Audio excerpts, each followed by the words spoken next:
Gracias, señor presidente. Bos días. La verdad es que estoy tentada a hablar de la lengua y la cultura galegas. Hoy es el Día de las Letras Galegas y toda vez que aquí se permite hablar de lo que se estime pertinente, pues casi me apetece poder defender a mi país y un día que es especial para nosotras, hablar de las letras galegas. Por respeto al conjunto de los españoles y las españolas, no lo vamos a hacer en nombre de nuestro grupo, porque hemos venido aquí a hablar y a debatir sobre la sección 20 y sobre la política presupuestaria de la trilateral que van a permitir que se consolide una política nefasta en materia de energía, de agenda digital y también de turismo. Digo la trilateral porque aquí se conforma una alianza extravagante, si me permiten, entre los de siempre, el viejo Partido Popular, la nueva derecha de Ciudadanos, absolutamente recentralizadora, y el aliado extemporáneo nacionalista del PNV, ¿no? Una alianza bastante, insisto, extravagante. Pero sí que nos gustaría empezar señalando que la señora Rodríguez, que no está en este momento de Ciudadanos, debe estar confundida o no se ha leído bien la sección 20 y las secciones siguientes del presupuesto o cometen algún error, ignorancia o puro desconocimiento. No sabemos muy bien de qué hablan. Afirmar aquí lo que se ha afirmado es desconocer la realidad del presupuesto en materia de lucha contra el cambio climático. Las partidas atinentes a la materia ambiental en este presupuesto se reducen en más de un 56%. Digo porque, insisto, los chicos y chicas de Ciudadanos deben de estar un poquito despistados. Desde luego, si estas características, si algo tiene de característica el presupuesto de esta sección, es que es justamente un presupuesto absolutamente inadecuado para la lucha contra el cambio climático. Justamente esta es la característica que tiene el dichoso presupuesto que hoy debatimos. Mi grupo va a dar por reproducidas las 109 enmiendas que presentamos con carácter parcial y también las 37 que presentamos al articulado. Por razones evidentes, no tendremos tiempo para formularlo, pero sí vamos a denunciar que, desde luego, esta sección, este presupuesto apoyado por la trilateral, no está a la altura de las circunstancias que necesita nuestro país para practicar algo elemental, que es la transición energética en España. Esto, desde luego, no se va a producir ni se van a atender a los 5 grandes retos que tiene el país en esta materia. Muy singularmente, la necesaria ley de cambio climático, de la que ya parece que va a renunciar definitivamente el Partido Popular y, por tanto, entiendo que Ciudadanos y el PNV como aliados a el desarrollo de la misma. Pero, insisto, digamos que es un presupuesto que se caracteriza por la falta de políticas públicas que no hacen más que, en definitiva, favorecer los beneficios y los intereses por la pasiva del oligopolio eléctrico. Sin lugar a dudas, su inacción es lo que está permitiendo que, efectivamente, las eléctricas hagan y dispongan en este país cuanto les dé exactamente la gana. Desde luego, están avalando los señores de Ciudadanos y las señoras y del PNV políticas que son un auténtico fracaso en nuestro país. Vamos a hablar, por ejemplo, y en esta materia presentamos bastantes enmiendas y un trabajo serio y riguroso en esta sección, como es el fracaso estrepitoso del bono social en nuestro país. Fracaso rotundo que, desde luego, parece que no va a ser rectificado, insisto, por esta trilateral.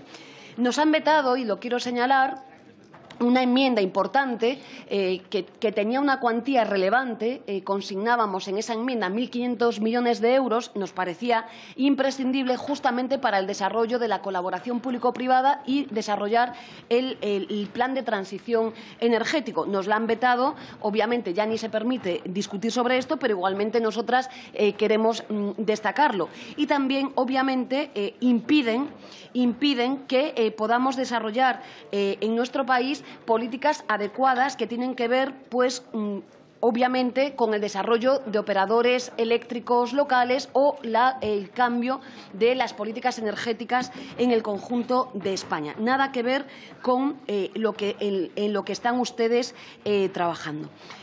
Nada que ver el presupuesto ni el planteamiento que se hace sobre el avance en el desmantelamiento de las centrales nucleares y, por supuesto, otro fracaso más y una política activa por parte de estos tres grupos políticos con el fomento del autoconsumo eléctrico.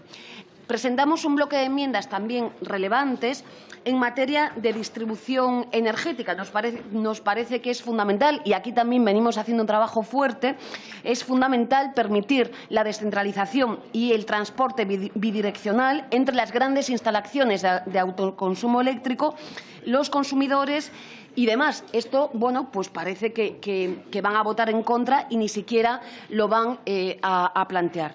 También, obviamente, enmiendas que presentamos para interlocucionar en los precios voluntarios para el pequeño consumidor de energía eléctrica, o también lo que tiene que ver con lo que nosotras denominamos el plan de innovación tecnológica en las energías renovables, que a todas luces sería importante que nuestro país, de una vez por todas, se tomase en serio.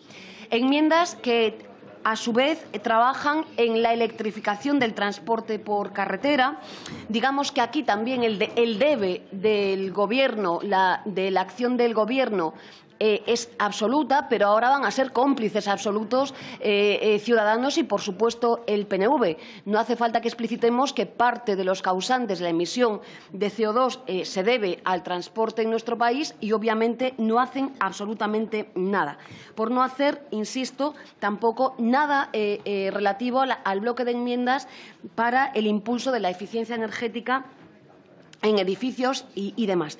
Y actuaciones que son para nosotras fuertes, como es atender a las indemnizaciones del Castor y ese enorme fracaso. Señores y señoras de Ciudadanos y del PNV, no nos vuelvan a decir nada sobre este tema, porque van a votar con el Partido Popular y van a votar en contra de las enmiendas que presenta este grupo. Por tanto, insisto, son corresponsables de lo que aquí van a hacer, salvo que nos digan que van a votar a favor de la enmienda que presenta el grupo de Unidos Podemos, En Común Podem, En Marea, o también en actuaciones que es un clamor en Galicia, como es la paralización de la actividad minera y la puesta en marcha de la barbaridad que van a cometer en los concellos de Touro y de Opino respecto de una actuación minera. Y muy rápidamente también temas que tienen que ver con el soterramiento de subestaciones eléctricas que causan un enorme impacto en el conjunto del país. Tenemos un bloque fuerte de enmiendas o, por ejemplo, en Agenda Digital, como ya saben ustedes, la pretensión de paliar de una vez por todas esas dos Españas que tienen que ver con la interconexión digital entre lo rural y lo urbano, pero también en las propias ciudades, en prácticamente todos y cada uno de sus cascos históricos. O, por ejemplo, y termino, la enmienda que proponemos, la transformación y la actuación de Red .es en el operador público para garantizar la equidad en esta materia o, por ejemplo, avanzar de una vez por todas. Y con esto termino, en el software libre en nuestro país y dejar de depender de esas grandes multinacionales de las que somos auténticamente rehenes. Y finalmente, señor presidente, un bloque de enmiendas relativas al turismo. La característica, y aquí van a ser cómplices también Ciudadanos, PNV con el Partido Popular, la característica de la marca España es el turismo depredador. El bloque de enmiendas que presenta este grupo va en la senda contraria. Nada más y muchas gracias. Muchas gracias, señora Díaz. A continuación, por el Grupo Parlamentario Socialista, tiene la palabra el señor Galeano. Gracias, señor presidente. De las partidas presupuestarias de esta sección 20, señorías, se desprende perfectamente uno de los rasgos comunes a la acción de este Gobierno durante estos casi ya 6 años desde su entrada en la Moncloa. Un lógico conservadurismo, una preocupante quietud, diría yo, incluso dejadez, en algunos de los temas que más podrían contribuir, pensamos los socialistas,